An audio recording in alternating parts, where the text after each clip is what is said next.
예, 안녕하십니까. 모아시스 정진우입니다. 오늘도 웨비나를 찾아주신 여러분들 반갑습니다. 예, 저희 모아시스는 인텔 원 API 파트너사로 지금 활동 중에 있고요. 원 API 관련돼서 여러 가지 정보들이나 뭐 그런 것들을 전달해 드리고 있습니다. 예, 작년부터 웨비나를 꾸준히 진행을 했었고요. 보통 분기에 한 번 정도씩 진행을 했었고, 이번이 네 번째 정도 웨비나입니다.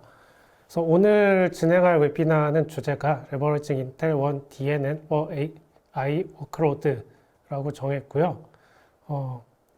이제 원 API 중에 이제 그 인공지능, 뭐 구체적으로는 딥러닝 쪽이 되겠죠. 딥러닝 쪽 어떤 그런 워크로드를 사용하기 위한 그런 라이브러리 중에 원 DNN이라고 하는 게 있습니다. 그거 관련해서 좀 소개를 해드리고 실제 좀 뭐 코드 같은 것들을 작성해서 수행을 했던 결과들을 좀 보여드리도록 하겠습니다. 예, 그래서 오늘 이제 진행할 이제 내용은 일단 원 API의 그 HPC하고 뭐 AI 쪽 그런 파트가 있는데요. 그거 관련된 내용 이제 첫 번째 세미나 때 이제 설명을 해드렸었고요. 그 다음에 두 번째 세미나 같은 경우는 헤테로지너스 플랫폼에서 저희가 수행했던 벤치마크 결과들을 보여드렸었고요. 그 다음에 세 번째는 GPU 오프로드 쪽을 좀 최적화할 수 있는 방법에 대해서 안내를 해드렸습니다. 그래서 여기 보면 링크가 있고 이쪽 올쇼TV 쪽 플랫폼을 다 사용을 했기 때문에 그 다시 보기가 다 제공이 되고 있습니다. 그래서 혹시 오늘 뭐 세미나만 들으셔도 되긴 하지만 혹시 전에 진행했던 내용에 관심이 좀 있으신 분들은 위에 세 개의 링크를 참조하시고 그 예전 세미나도 들으시면 도움이 될 것 같습니다. 예, 그래서 오늘 진행할 내용은 이제 보시는 바와 같고요. 이제 원 API에 대해서 뭐 반복해서 설명드리긴 했는데 오늘도 약간 오버뷰 정도만 좀 소개를 해드리고요. 그 다음에 지금 뭐 아무래도 AI 쪽 문제들을 풀기 위해서는 GPU 디바이스를 많이 사용하기 때문에 인텔에서도 GPU 아키텍처가 있습니다. 그 현재 나와 있는 GPU 아키텍처에 대해서 좀 설명을 해드릴 거고요. 그 다음에 이제 원 DNN에 관련된 내용들, 뭐 텐서플로우라든가 파이토치 이런 것들에 대해서 소개해드리고, 그 다음에 실제 원 DNN을 어떻게 사용할 수 있는지에 대한 그 예제로서 시그모이드 액티베이션과 엣지 디텍션 컨볼루션 이 두 가지 예제에 대해서 소개를 해드리겠습니다. 그리고 마지막으로 그 2022년에 원 API가 좀 리뉴얼이 된 부분이 있어서 그 부분도 좀 소개를 해드리고 마무리하도록 하겠습니다. 예, 원 API는 이제 저번 웨비나 때도 계속 설명을 해드렸지만, 여러 가지 디바이스들을 통합해서 사용할 수 있는 뭐 유니파이드 소프트웨어 스택입니다. 그래서 인텔에서 이제 여러 가지 소프트웨어들이 있었는데 이거를 좀 현재는 원 API라고 하는 큰 이런 프레임워크로 통합을 해서 제공을 하고 있고요. 그 안에 이제 구조를 보시면 어쨌든 하드웨어는 뭐 CPU나 GPU 뭐 그의 기타 하드웨어들을 다 이제 동일한 프레임워크를 가지고 사용할 수 있게 제공을 하고 있고요. 이제 이제 그 중간에 사용할 수 있는 기능들을 보면은 그 일반적인 HPC에서 많이 사용하는 MKL, 그 다음에 뭐 AI 쪽에서 사용하는 뭐 원 DNN 등등을 포함해서 기타 다양한 라이브러리들이 포함이 되어 있습니다. 그리고 이제 랭귀지도 사용을 할 수가 있고요. 기본적인 랭귀지는 이제 데이터 패러렐 C++라고 하는 DPC 뿔뿔이 이제 가장 기본적인 랭귀지가 되고요. 뭐 다른 이제 뭐 기본적인 C라든가 뭐 C++, 포트란 같은 것들도 다 포함이 되어 있습니다.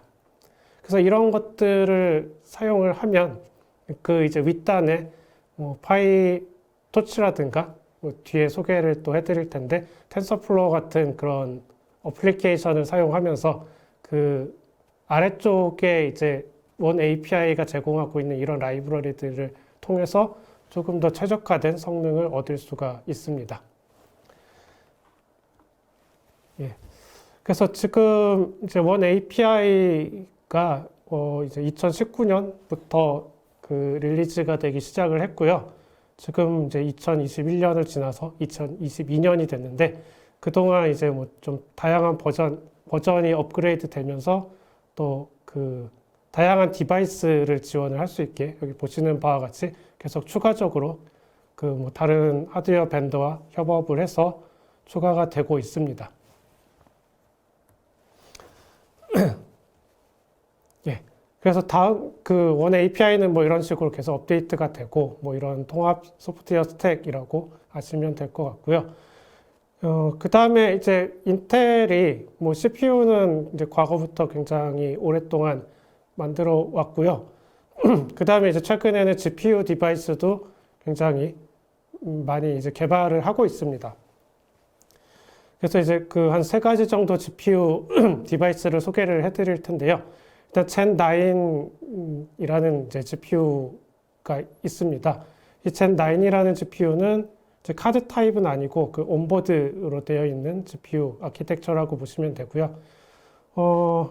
일단 뭐 Simd Floating Point Unit이라고 FPU가 그 EU라고 하는 단위, Execution Unit EU라고 하는 단위당 2개씩 포함이 되어 있고, 그 다음에 Execution Unit인 EU는 또 그 7개의 하드웨어 스레드를 포함을 하고 있습니다. 예. 그 다음에 이제 서브 슬라이드라는 게 있고, 슬라이드라는 게 있는데, 서브 슬라이드는 이제 8개의 EU의 어레이를 묶어 놓은 거를 서브 슬라이드라고 하고, 그 다음에 그 서브 슬라이드를 서브 슬라이스를 3개를 묶은 어레이를 이제 슬라이스라고 부르게 됩니다. 그래서 이제 뭐 대략적인 구조는 여기 보시는 그림과 같이 되어 있습니다. 그래서 뭐 계산 유닛들이 저렇게 모듈화 되어 있고요. 그 다음에 이제 중간에 그 캐시를 CPU 쪽과 공유를 해서 이렇게 사용을 하는 구조로 되어 있습니다. 예, 그 다음에 그 젠9보다는 이제 좀 더 발전된 버전인 젠11이 개발이 되었고요. 이제 스펙을 보시면은 이제 조금 더 뭐 코어 수나 이런 것들이 다 증가를 한 거를 저 이제 표를 보시면은 대략적으로 아실 수가 있습니다. 그리고 좀 특징 중에 하나가 그 이제 SLM이라고 그 이제 캐시가 있는데 그 캐시가 이제 젠9에서는 뭐 L3 캐시의 일부분을 공유를 해서 사용을 했다면은 젠11에서는 그게 이제 독립적으로 아예 분리가 돼서 장착이 되어 있다라는 정도가 특징이 있고요. 그래서 이제 전체적으로 코어의 그 성능은 젠9에 비해서 2.87배 정도 증가를 했다고 보시면 되겠습니다. 예, 그 다음에 이제 2021년에 이제 새로 나온 아키텍처인데요. 폰테베치오라는 이름으로 개발이 됐고요. 이건 이제 그 XE 코어라고 하는 좀 새로운 아키텍처로 구성이 되어 있고, 이거는 이제 젠9이나 젠11은 그 온보드 타입으로 CPU와 뭐 캐시 같은 거를 공유해서 쓰는 그런 방식이었는데, 이거는 이제 그 약간 엔비디아 GPU랑 비슷하게 카드 타입으로 되어 있습니다. 그래서 이제 CPU하고 별개로 카드로 장착을 해서 사용하는 구조고요. 뭐 대략적인 뭐 하드웨어 구성은 이제 그림을 참조를 하시면 될 것 같고요. 이제 네 개의 슬라이스로 되어 있고, 그 다음에 뭐 64 XE 코어가 이제 포함이 되어 있습니다. 그리고 뭐 기타 뭐 HBM 메모리가 있고, 뭐 7나노 뭐 그런 구조로 되어 있고요. 뭐 그래서 뭐 이렇게 하면은 뭐 약간 감이 안 올 수도 있어서 좀 비교를 하자면, 그 최근에 그 개발된 엔비디아 쪽 GPU의 이제 V100이 그 이론 성능이 15.7 테라플롭스라고 나와 있고요. 그 다음에 그 다음 버전인 암페어 A100이 19.5 테라플롭스를 라고 이제 스펙이 나와 있습니다. 근데 이 폰테베치오 같은 경우는 45테라플롭스니까 현재 나와 있는 엔비디아보다는 조금 더 집적도가 높다고 볼 수가 있겠죠. 뭐 일단은 이 단위 카드 한 장만 봤을 때는 뭐 이론 성능 자체는 굉장히 높은 편입니다.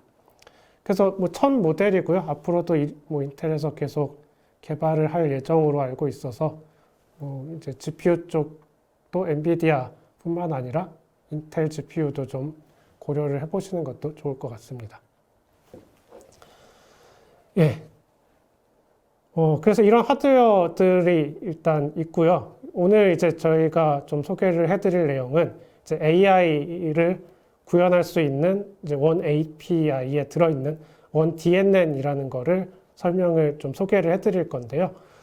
우선 그 전에 뭐 AI는 뭐 저도 뭐 전공자는 아니기 때문에 최근에 이제 공부를 한 입장이고요. 그래서 뭐 더 들으시는 분들 중에는 뭐 더 잘하시는 분도 있을 거라고 생각이 되는데 일단 간략하게 뭐 소개를 해드리면 이제 큰 범위에서 이제 뭐 AI 인공지능이라는 그런 학문 분야가 있을 거고요. 그 중에 이제 머신러닝이라는 분야가 있고 그 머신러닝 분야 중에 이제 이런 그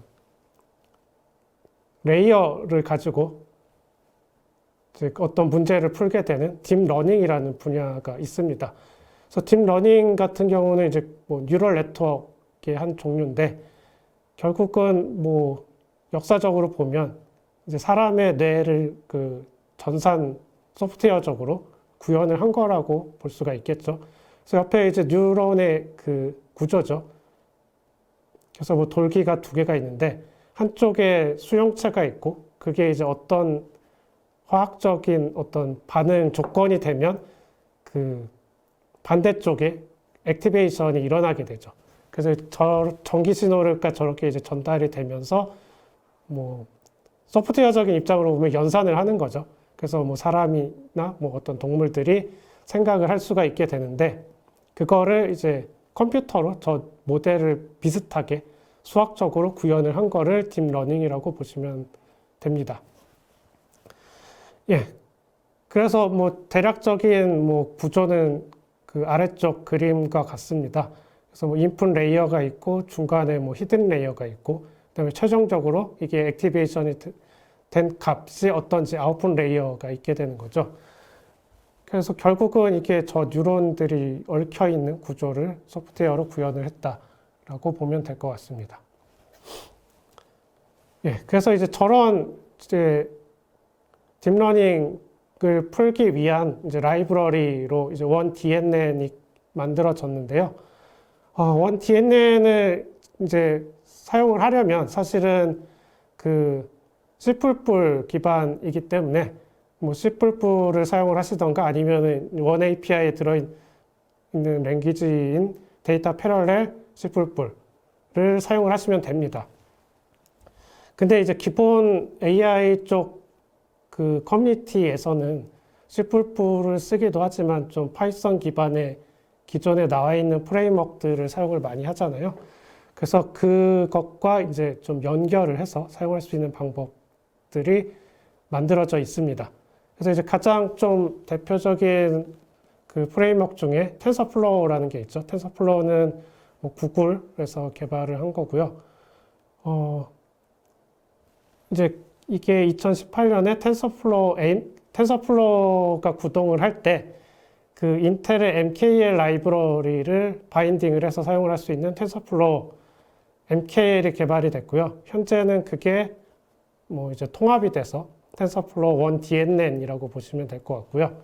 이제 그렇게 개발이 됐고, 그 다음에 뭐 1.14 버전에서는 캐스케이드의 AVX 512를 지원을 하기 시작을 했고, 현재는 이제 뭐 하프 프리시전이 B 플롯 16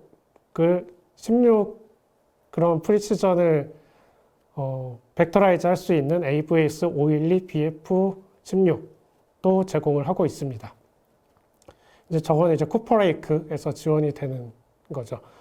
그래서 이제 그 원DNN을 내가 뭐 그 여기 있는 함수를 직접 뭐 호출을 하거나 코드로 구현을 해서 사용을 하지 않더라도 이제 이렇게 개발된 MK 이제 현재는 원DNN과 바인딩이 돼서 개발이 된 저런 프레임워크를 사용을 하면 인텔 그 원DNN의 최적화 그런 성능을 얻을 수가 있습니다. 그래서 이렇게 사용하는 방법은 여기 맨 아래쪽에 좀 색깔을 넣는 저 글씨를 보시면 되는데 환경 변수로 이걸 온오프를 할 수가 있어요. 그래서 이제 그냥 기본적인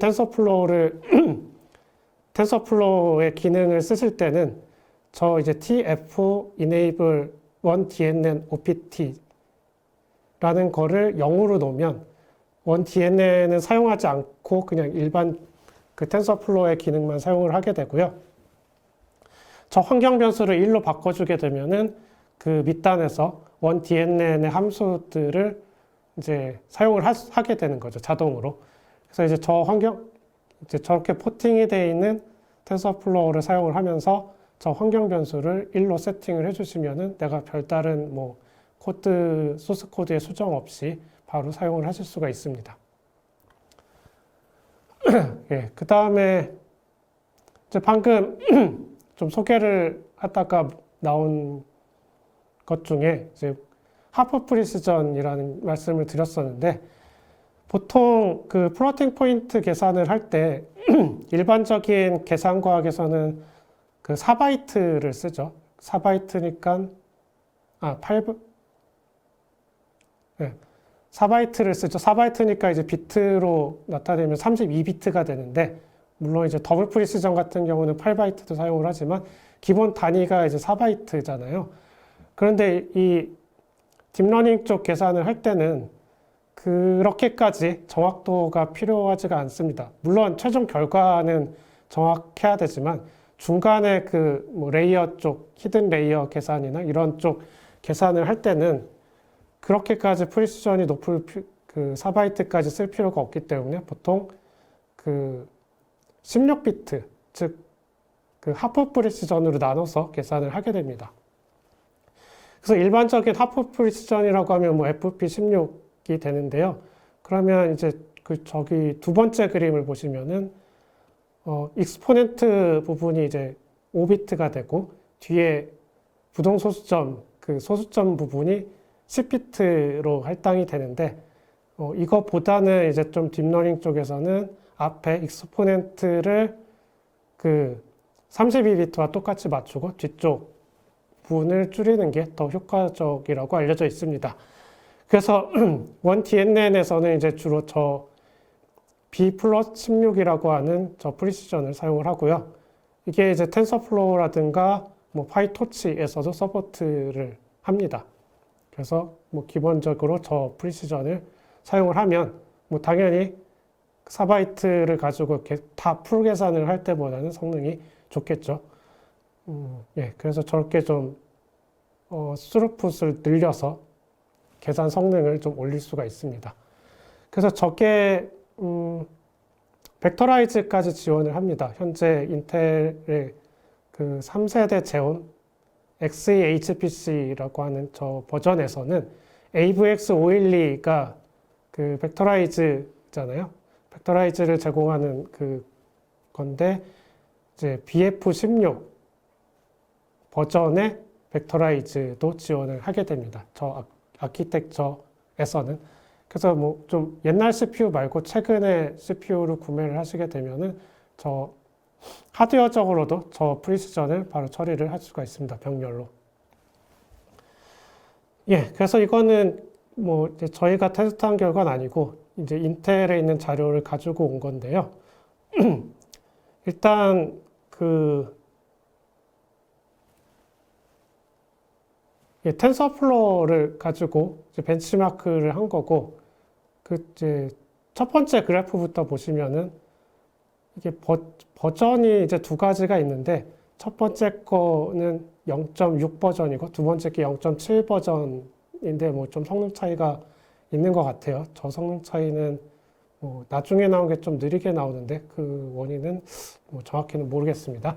어쨌든 중요한 거는 이제 같은 버전으로 비교를 했을 때, 그러니까 0.7 버전의 경우는 원 DNN을 이제 사용하지 않고 그냥 텐서플로우로 돌렸을 때에 비해서 원 DNN, 그러니까 원 MK를 되겠죠. 저 자료에서는. 예, 하여튼 MK를 지금은 이제 원 DNN이라고 할게요. 원 DNN을 포함을 해서 계산을 했을 때는 약 3배 정도 성능이 좋아진 거를 보실 수가 있습니다. 예, 그리고 이제 오른쪽은 그 플로팅 포인트를 이제 하프 프리시전으로 줄였을 때, 그러니까 B 플롯 16으로 변경을 했을 때 성능 향상입니다.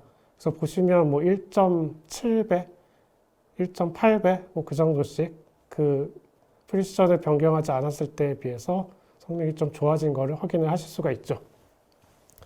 그래서 결론적으로 말씀을 드리면 이제 그냥 이제 GPU는 아니고 이제 그냥 CPU 기준으로 했을 때 CPU에서 딥러닝 계산을 하신다라고 하면 텐서플로우 같은 경우에 텐서플로우로 계산을 하는데 그냥 기존에 사용하던 코드랑 똑같이 사용을 하면 됩니다. 그런데 이제 그 원 DNN을 포함을 해서 계산을 하면 여기 대략 3배 정도 성능을 올리실 수가 있고요. 그 다음에 이제 프리시전을 B 플롯 16으로 좀 바꿔주시면은 예, 또 한 1.7배에서 8배 이 정도 성능 향상을 얻으실 수가 있습니다. 그래서 어차피 똑같이 계산을 하시는 거면 이렇게 성능을 좀 올리실 수 있는 방법을 사용을 하시면 될 것 같습니다. 네, 그래서 이제 간단하게 그 파이썬 실행한 그 캡처 화면인데요. 임포트에서 텐서플로우를 불러오고 그 다음에 그 텐서플로우에 있는 함수들을 호출을 해서 계산을 수행을 하시잖아요.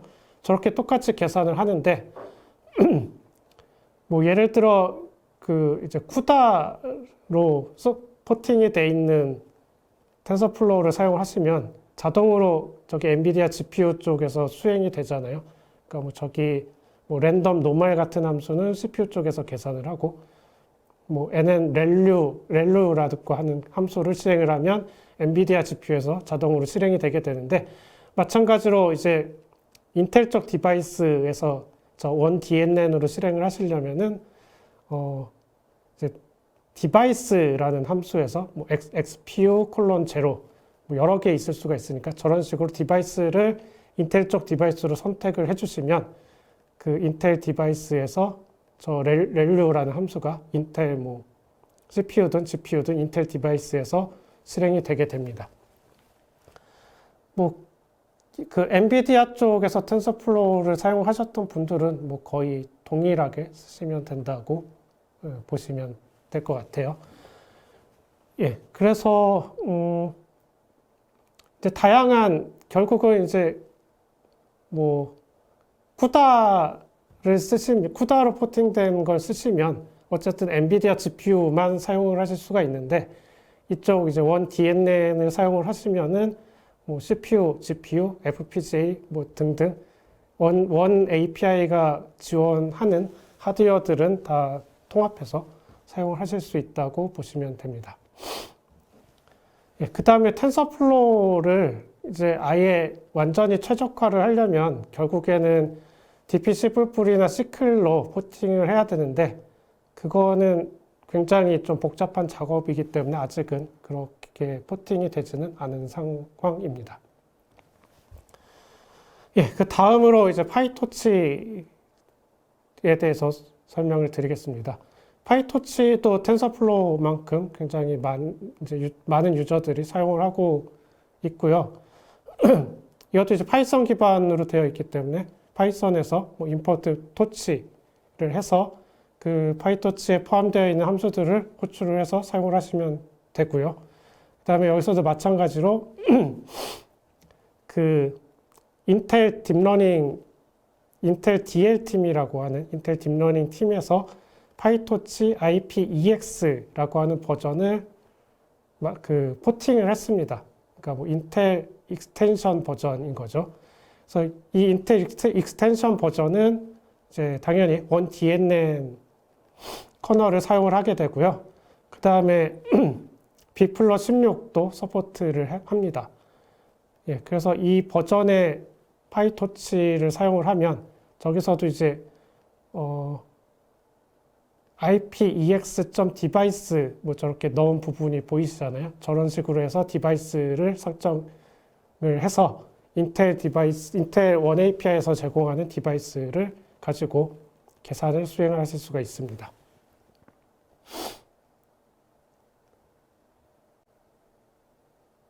예.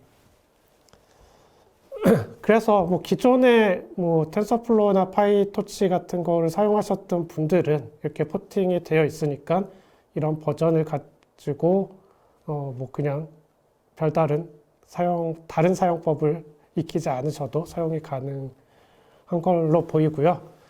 예, 그 다음에 이제 원 DNN을 좀 로레벨로 사용을 하려면 결국 이제 랭귀지 레벨에서 이제 코딩을 하셔야 됩니다. 그래서 이제 그 부분에 대해서 좀 설명을 해드리도록 할게요. 예, 원 API의 딥 뉴럴 네트워크 라이브러리가 이제 원 DNN인데, 일단은 오픈 소스로 그 GitHub에 올라와 있습니다. 그래서 뭐 물론 이제 원 API 패키지를 설치를 하면 안에 들어있기도 하고요. 뭐 원 API를 사용하지 않으시더라도 요 원 DNN만 사용하실 분들은 저 GitHub에 이제 소스 코드가 올라와 있으니까 뭐 접근을 하셔서 사용을 하시면 됩니다. 예.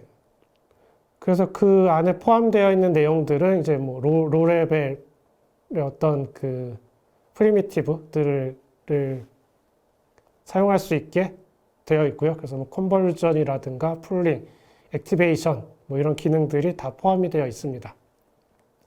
그래서 뭐 그 딥러닝을 뭐 해보셨던 분들은 뭐 저런 거를 사용을 많이 하시잖아요. 그래서 그 딥러닝에서 사용하는 저런 이제 뭐 함수들, 필요한 여러 가지 함수들이 다 포함돼서 제공이 된다고 보시면 됩니다. 예, 그 다음에 이제 뭐 인텔에서 만들었기 때문에 그 인텔 하드웨어 아키텍처에 좀 최적화가 되어 있어요. 그래서 당연히 인텔 CPU를 포함해서 이제 GPU 쪽에 특히 그 옵티마이즈가 되어 있습니다. 그래서 그 앞에 소개를 해드렸던 젠 9이라든가 젠 11, 그 다음에 최근 나왔던 XE 아키텍처 등에 최적화가 되어 있습니다. 그 다음에 이제 익스터널 서포트로 이제 뭐 바인딩을 해서 쓸 수가 있고요. 그래서 뭐 ARM 64비트 아키텍처라든가 엔비디아 GPU, 오픈 파워 등등 이제 다양한 그 하드웨어에서 뭐 그 밑단에 런타임이 제공이 된다면 이런 다양한 하드웨어에서 공통적으로 사용을 하실 수가 있습니다. 그래서 장점은 이제 이렇게 어쨌든 하나의 원코드를 가지고 개발된 하나의 원코드를 가지고 뭐 인텔 아키텍처에는 뭐 좀 더 최적화해서 쓸 수가 있고 아니면 이제 기타 뭐 ARM이라든가 엔비디아, 뭐 IBM 이런 아키텍처에서도 동일하게 쓸 수 있다는 게 장점이겠죠. 그래서 이런 호환성 같은 경우는 이제 계속 더 보완이 되고 있는 상황이고요. 점점 다양한 이런 하드웨어가 지원이 될 걸로 생각이 됩니다. 그리고 이제 원 DNN 자체를 이제 뭐 소스 코드 변경 없이 사용할 수 있는 방법은 이제 방금 설명해 드렸듯이 텐서플로우나 파이토치, 그다음에 뭐 MXNet이라는 이런 어플리케이션들은 그 포팅이 되어 있기 때문에 그 뭐 코드 수정 없이 바로 사용을 하실 수가 있고요.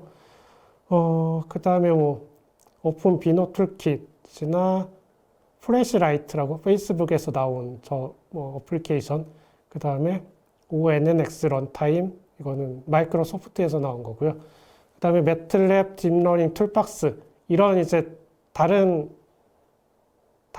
어떤 소프트웨어 개발 업체에서 만든 이런 어플리케이션들도 원 DNN을 연동해서 사용을 하실 수가 있게 제공을 하고 있습니다. 예, 그래서 원 DNN은 크게 보면은 이제 그림과 같은 구조로 되어 있고요. 그래서 네 가지 파트로 보시면 돼요. 그래서 엔진이 있고요. 그 다음에 메모리 오브젝트가 있고, 프리미티브가 있고, 스트림이 있습니다. 이거는 아마 이제 엔비디아 GPU에서 개발을 해보신 분들이 뭐 제일 많으실 텐데, 거기 엔비디아 쪽에서는 CUDNN이라는 걸 사용하잖아요. 그 CUDNN하고 뭐 거의 유사한 구조라고 보시면 됩니다. 예, 그래서 이제 첫 번째 예제를 이제 좀 소개를 해드릴 건데요. 이제 기존에 좀 우리가 좀 그나마 좀 익숙하게 봐왔던 쿠다, 그러니까 CUDNN을 가지고 개발한 코드를 이제 원DNN 코드로 좀 포팅을 해봤어요. 그래서 그 포팅을 한 과정을 좀 보여드리도록 할게요. 그래서 이 코드는 이제 시그모이드 액티베이션 코드고요. 이제 단계 보시면 이제 쿠다 쪽에서 디바이스를 처음에 셀렉트를 하고요. 그 다음에 텐서 디멘전을 정의를 하고, 예, 그 다음에 벡터를 선언을 하죠. 그 다음에 뭐 인풋 텐서 디스크립터 부분이 나오고, 그 다음에 디바이스에 메모리를 얼로케이션 하고, 그 다음에 텐서를 디바이스 쪽으로 카피를 해요. 그래서 이런 과정인데, 요거를 이제 원DNN 쪽으로 변환을 한 건데, 보시면은 구조가 굉장히 흡사하죠. 그래서 뭐 흡사할 수밖에 없죠. 어차피 이런 DNN을 푸는 구조 자체가 거의 동일한 구조이기 때문에. 그래서 마찬가지로 이제 처음에 디바이스 셀렉션이 있고, 그 다음에 텐서 디멘전을 정의하고, 그 다음에 텐서 디스크립터 나오고, 메모리 얼로케이션 나오고, 카피하는 부분 나오고, 이렇게 거의 동일하게 구현이 됩니다. 그래서 뭐 문법은 좀 다른데 구조는 거의 동일하다라고 보시면 돼요. 예, 그 다음 단계는 이제 뭐 create activation descriptor라고 하는 부분이 있고, 그 다음에 액티베이션을 하고, 액티베이션 부분에서 나온 결과를 다시 호스트 쪽으로 카피하는 부분까지 하면 문제가 끝나겠죠. 예, 원DNN 쪽도 비슷하죠. 그래서 오퍼레이션 디스크립터 나오고, 그다음 여기는 좀 단계가 몇 개 더 들어가는데요. 시그모이드 디스크립터 부분하고 시그모이드 오브젝트 부분이 두 단계를 더 써줘야 됩니다. 저 부분이 좀 달랐고요. 저거에 대해서는 뒤에 좀 자세하게 설명을 드리고요. 그 다음에 이제 액티베이션 하고 마찬가지로 호스트로 결과를 가져오면 종료가 됩니다.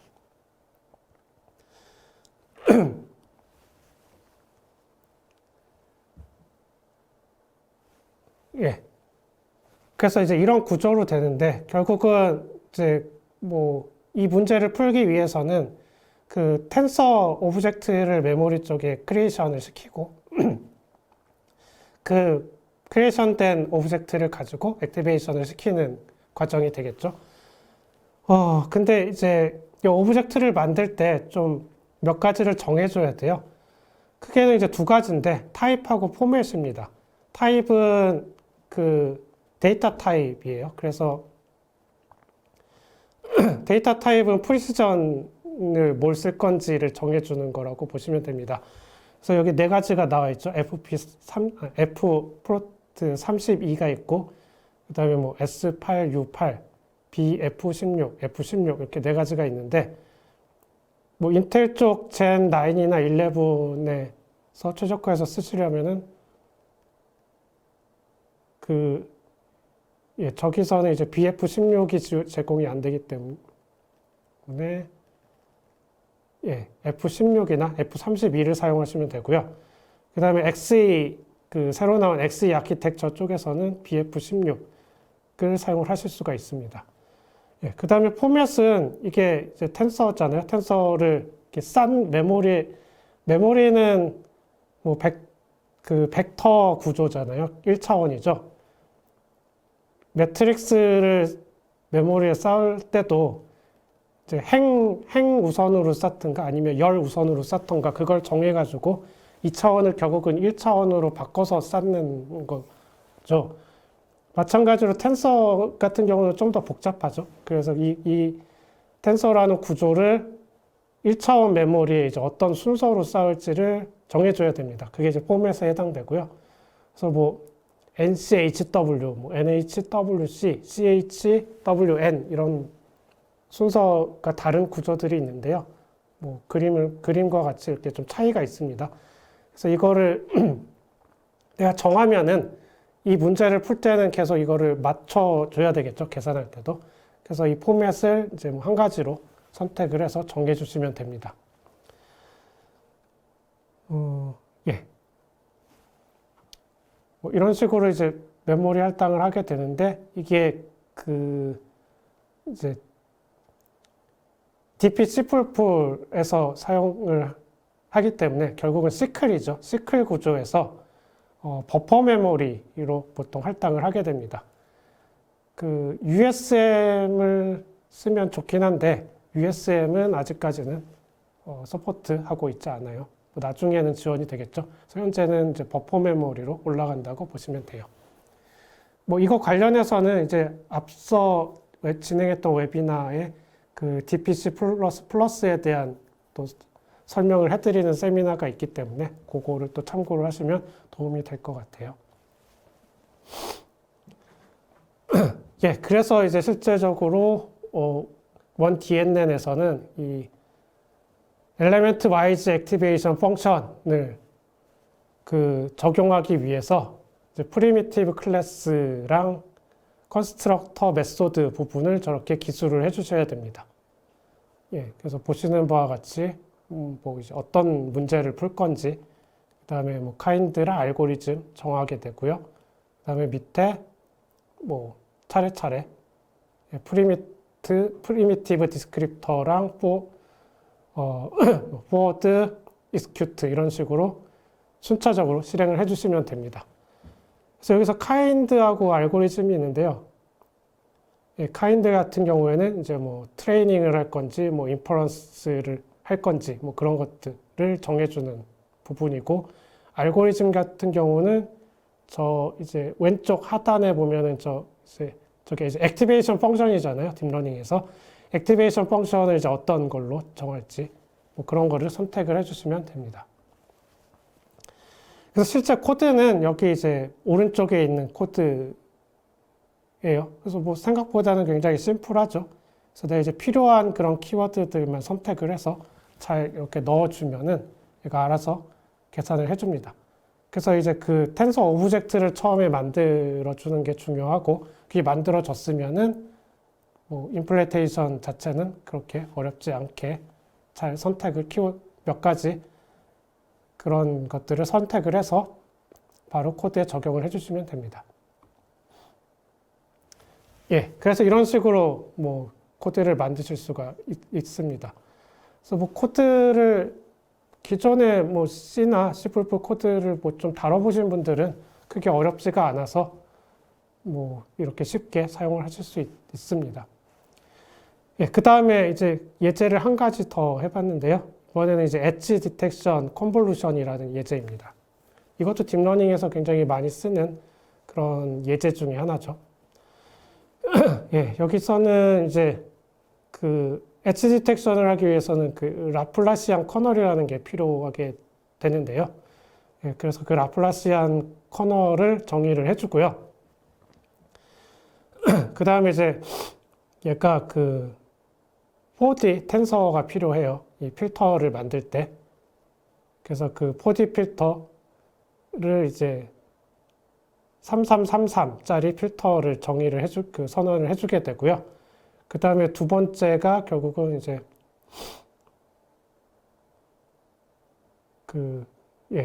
라플라시안을 저 필터에다가 카피를 해주는 부분이 되죠.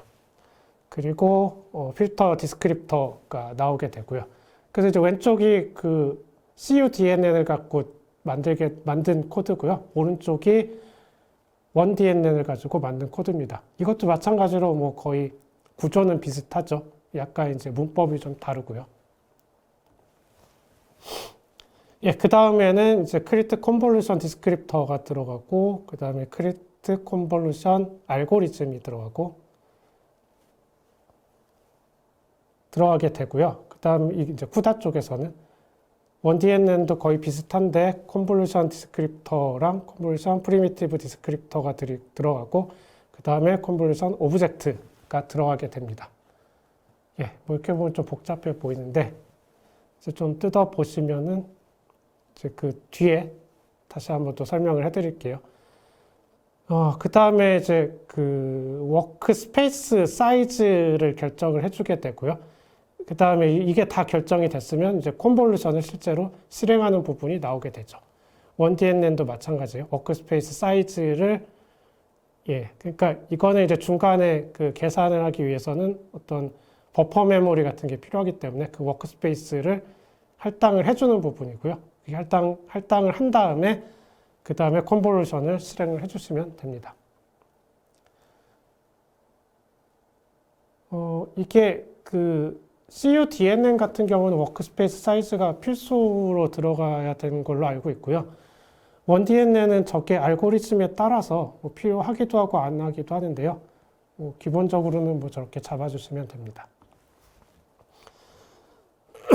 예, 그래서 이거는 이제 뭐 결국은 얘도 거의 흡사하죠. 프리미티브 클래스를 결정을 해주시고 그 다음에 여기 컨스트럭터랑 메소드 부분에서 뭐 카인드랑 알고리즘 동일하게 선택을 해주시고 그 다음에 밑에 프리미티브 디스크립터랑 이제 컨볼루션 포워드, 컨볼루션 익스큐트를 실행을 하면 저게 그 필터가 적용이 돼서 엣지 디텍션이 실행이 되게 됩니다.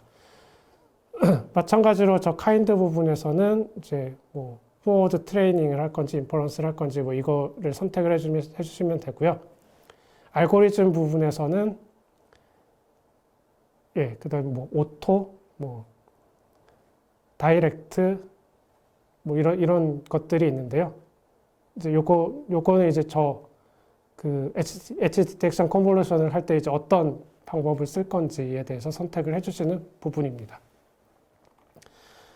뭐 지금 뭐 저거에 대해서 뭐 이론적인 내용까지 다 설명하기는 시간이 좀 부족할 것 같고요. 아무튼 뭐 이 굉장히 유명한 예제니까 여기서 이제 저런 것들을 선택을 해주시면 이제 얘가 알아서 저거 계산을 해주시게 되면 계산을 해주게 됩니다. 그래서 실제 코드는 여기 이제 임플레이테이션 부분과 같이 만들어지게 돼요. 그래서 뭐 저 카인드하고 알고리즘 선택을 하시고 그 다음에 컨볼루션 포워드하고 익스큐트를 하면 실행이 됩니다. 그래서 이게 좀 크게 비교를 해보면 이제 쿠다 쪽에서의 과정이고 거기에 따른 이제 1DNN 쪽에서의 과정인데요. 먼저 이제 텐서를 만들고 그 다음에 필터 텐서가 적용이 되고 그 다음에 컨볼루션 디스크립터 부분이 있고 컨볼루션 알고리즘 부분이 있고 최종적으로 이제 실행하는 부분 이런 식으로 단계 실행이 됩니다. 함수 이름은 좀 차이가 있는데 결국은 거의 비슷한 구조로 실행이 된다고 보시면 돼요. 그래서 이제 실제 필터를 적용을 해가지고 보시면 뭐 사진에서 엣지 부분이 이렇게 잘 디텍션이 된 거를 확인을 하실 수가 있죠.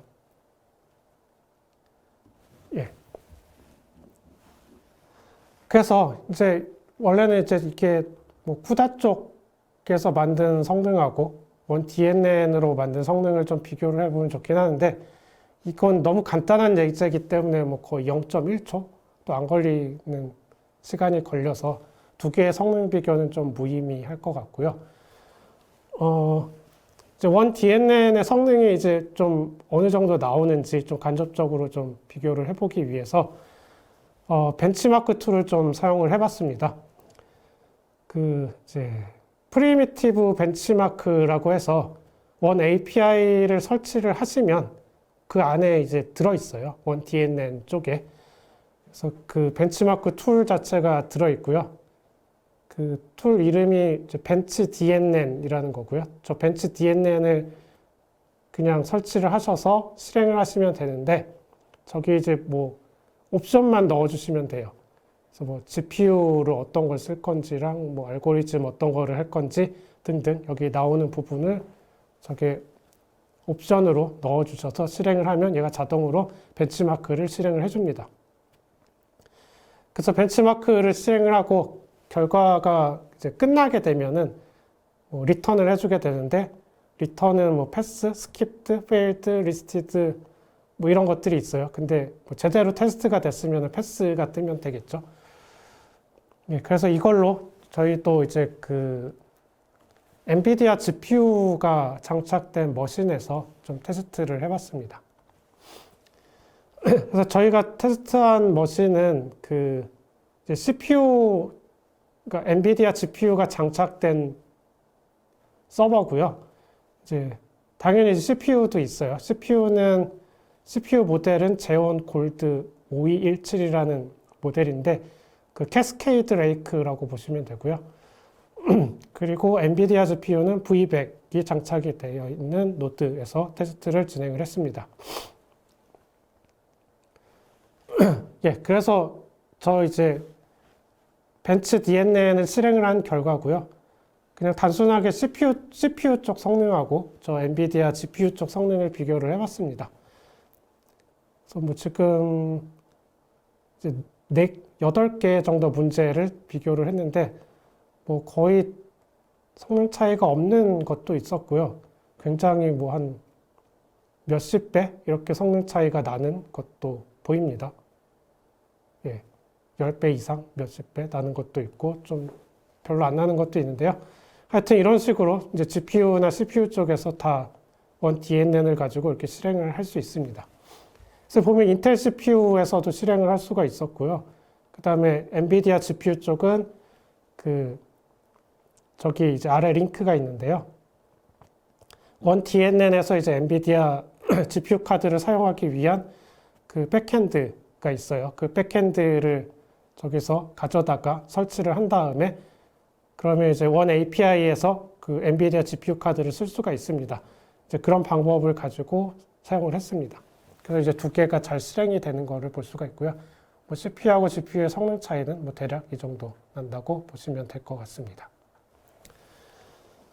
예, 그 다음에 이제 마지막으로 그 원 API가 이제 계속 업데이트가 되고 있는데요. 이제 2019년쯤 이제 릴리즈가 되기 시작해서 벌써 2022년인데 이제 앞으로도 계속 좀 개발이 되겠죠. 그래서 2020년에 좀 새롭게 업데이트된 내용을 좀 소개를 해드리겠습니다. 그 컴파일러 쪽에서 일단 뭐 인텔 제온 프로세서 이제 새로 개발된 인텔 제온 프로세서 아이스레이크의 퍼포먼스가 좀 거기에 최적화가 됐다는 얘기인 것 같고요. 그 다음에 시클 2020, 그러니까 시클이 베이스잖아요.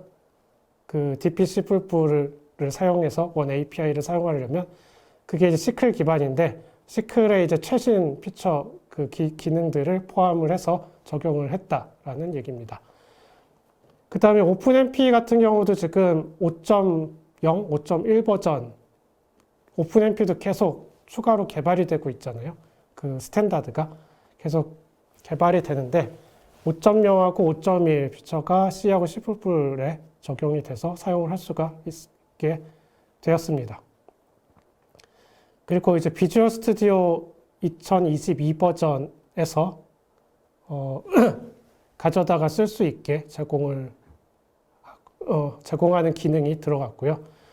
라이브러리 부분에서는 이제 RNG라고 해서 랜덤 넘버 제너레이션이 인텔 GPU 쪽에서 쓸 수 있게 개발이 추가로 되었고요. 그 다음에 기타 원 VPL 라이브러리 관련된 내용, 그 다음에 원 CCL 관련된 CCL은 멀티 GPU 쪽, 그러니까 GPU를 여러 개 사용할 때 사용하는 라이브러리예요. 그쪽 관련돼서 개발이 있었고, 그 다음에 이제 데이터 패럴렐 파이썬이라고 해서 데이터 패럴렐 DP C++이 있었잖아요. 그거하고 좀 흡사하게 파이썬 쪽에서도 좀 하이레벨, 파이썬은 좀 하이레벨 랭귀지잖아요. 그쪽에서도 CPU랑 GPU를 좀 활용할 수 있게 개발이 되었습니다. 예, 그 다음에 Vtune하고 어드바이저도 좀 기능이 강화가 되었습니다. 그래서 뭐 간략하게만 보시면은 뭐 GPU 쪽, Vtune 같은 경우는 이제 GPU 쪽 뭐 좀 애널라이즈 하는 기능들이 좀 강화가 되었고요. 그 다음에 뭐 CPU, GPU, 바틀렉 그런 것들 분석도 더 강화가 됐고 뭐 등등 여러 가지 기능들이 뭐 여기 보시는 바와 같이 추가가 되었습니다. 그리고 어드바이저도 마찬가지로 주로 이제 GPU랑 CPU 쪽 그런 모델링 관련된 퍼포먼스라든가 그런 부분들 또 GPU 쪽 뭐 루프라인 아날리시스 이런 부분들도 더 최적화가 됐고 그 다음에 뭐 GPU의 오프로드 모델링 관련된 부분들도 좀 더 분석하는 부분들이 강화가 되었다고 보시면 될 것 같아요. 그래서 뭐 이런 부분들이 있으니까 뭐 관심이 있으신 분들은 참고를 하셔서 좀 새 버전을 사용을 해 보실 수가 있을 것 같고요. 그리고 이제 벌써 이제 4번째 웨비나를 이렇게 진행을 하고 있는데, 올해도 마찬가지로 분기에 한 번 정도씩은 계속 좀 새로운 피처를 가지고 이렇게 좀 업데이트를 해서 진행을 할 예정입니다. 그래서 좀 오늘 들으신 분들 중에 좀 관심이 있으신 분들은 다음번 세미나 때도 좀 꼭 들어보시면 좋을 것 같습니다.